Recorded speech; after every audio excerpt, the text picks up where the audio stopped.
Iran is a nation of contrasts, where natural geography, diverse cultures, and geopolitical ambition intersect. Its strategic location, bordered by key waterways and surrounded by mountains, has made it both a fortress and a target throughout history. Today, Iran remains at the heart of Middle Eastern politics, asserting its influence through alliances and proxy networks while grappling with significant domestic and international pressures. Iran's resilience lies partly in its ability to adapt to external challenges.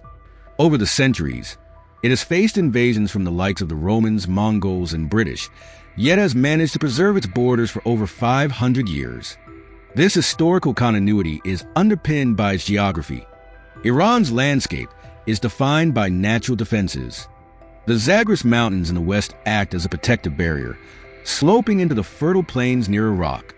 To the north, the Alborz Mountains, crowned by Mount Damavand, provide another layer of security. The Lut Desert and Kavir Desert in the southeast further isolate Iran from neighboring Afghanistan and Pakistan.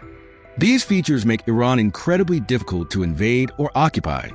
At the center of Iran's geographic power is the Strait of Hormuz, a vital choke point through which nearly 20% of the world's oil supply flows. This waterway not only secures Iran's economic relevance, but also gives it leverage over global energy markets. However, its mountainous and desert-dominated terrain also creates internal challenges, limiting connectivity and clustering populations in key regions like Tehran and Isfahan. Iran's population of over 85 million people is as diverse as its terrain. Ethnic Persians make up the majority, but significant minority groups, including Azeris, Kurds, Baluchis, Arabs, and Turkmens, contribute to the nation's cultural fabric. While Shia Islam unites over 90% of Iranians, ethnic minorities often feel excluded from political and economic power structures. This diversity has been both a strength and a challenge for Iran. Historically, Persian empires like the Safavids managed their vast territories by allowing a degree of local autonomy. Today, Tehran employs a similar strategy externally, relying on proxy groups to extend its influence. Domestically, however, these divides remain a source of tension, with minority regions like Khuzestan and Sistan Baluchistan frequently experiencing unrest. Recent protests, particularly those linked to the death of Mahsa Amini in 2022, revealed the depth of dissatisfaction among minorities. Kurdish and Baluchi regions were at the forefront of these demonstrations, which were met with harsh crackdowns by security forces. Activists from these areas have reported widespread arrests, torture, and extrajudicial executions, highlighting the regime's reliance on authoritarian measures to maintain unity. Economically, Iran has long been constrained by international sanctions, particularly those tied to its nuclear program. These restrictions have severely limited its ability to trade oil and access global financial markets. Combined with domestic corruption and mismanagement, this has led to rampant inflation, high unemployment, and a weakening currency. Despite these challenges, Iran has sought to diversify its economy and deepen ties with powers like China and Russia. Joint projects, including infrastructure development and military drills, have provided Iran with critical support. However, reliance on these partnerships underscores Tehran's vulnerabilities, as both China and Russia often prioritize their own strategic goals over Iran's interests. Iran's influence across the Middle East is most visible through its proxy networks, often referred to as the axis of resistance. These alliances allow Tehran to project power far beyond its borders without direct military engagement. Groups like Hezbollah in Lebanon, Hamas in Gaza, and Shia militias in Iraq and Yemen operate semi-independently, but align with Iran's strategic objectives.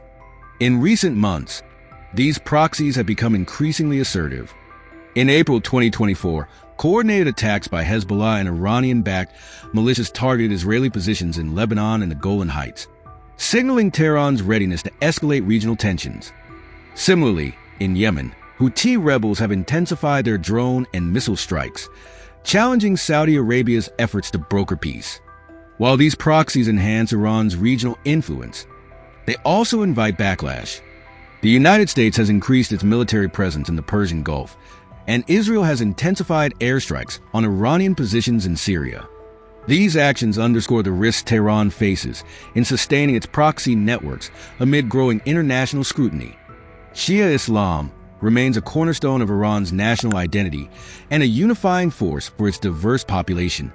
Since the Safavid dynasty declared Shia Islam the state religion in 1501, it has played a central role in distinguishing Iran from its Sunni-majority neighbors. This religious identity has also been instrumental in building alliances across the region. Beyond its borders, Iran uses Shia Islam to cultivate loyalty among communities in Iraq, Syria, Lebanon, and Yemen. These relationships provide Tehran with a strategic depth that counters its isolation on the global stage. However, domestically, tensions persist. Sunni minorities, particularly the Baluchis, often feel marginalized, fueling periodic uprisings and calls for greater autonomy. The protests sparked by Mahsa Amini's death were the largest Iran had seen in decades. While the immediate focus was on women's rights and government accountability, the demonstrations quickly grew into a broader movement against authoritarianism. Minority regions like Kurdistan and Sistan Baluchistan played a significant role, enduring some of the harshest crackdowns. Iran's government has framed such unrest as threats to national security, using media propaganda and violent suppression to maintain control. Reports of mass arrests, executions, and torture have drawn widespread international condemnation, particularly from organizations like the UN Human Rights Council. Despite these measures, the underlying grievances remain unaddressed, leaving Iran vulnerable to future uprisings. As Iran navigates these domestic challenges, it continues to assert itself on the global stage. Its strategic partnerships with Russia and China have become increasingly important, providing economic and military support. Recent joint naval exercises in the Indian Ocean and arms deals highlight these deepening ties. However, reliance on these alliances comes with risks, as Tehran must balance its goals with the priorities of its more powerful partners. The ongoing standoff with the United States further complicates Iran's position. Washington's increased military presence in the Gulf, coupled with stricter sanctions, signals a continued effort to contain Tehran's ambitions. Meanwhile, Israel's aggressive stance, including airstrikes on Iranian targets, underscores the fragility of regional stability. Iran stands at a crossroads, balancing its regional ambitions with the need to address mounting domestic pressures. Its geography, resources, and religious identity provide it with unique strengths, but internal divisions and economic struggles threaten to undermine its stability. As Tehran navigates these challenges, its decisions will shape not only its own future, but also the broader dynamics of the Middle East. Whether through reform, repression, or strategic recalibration, Iran's path forward will have far-reaching implications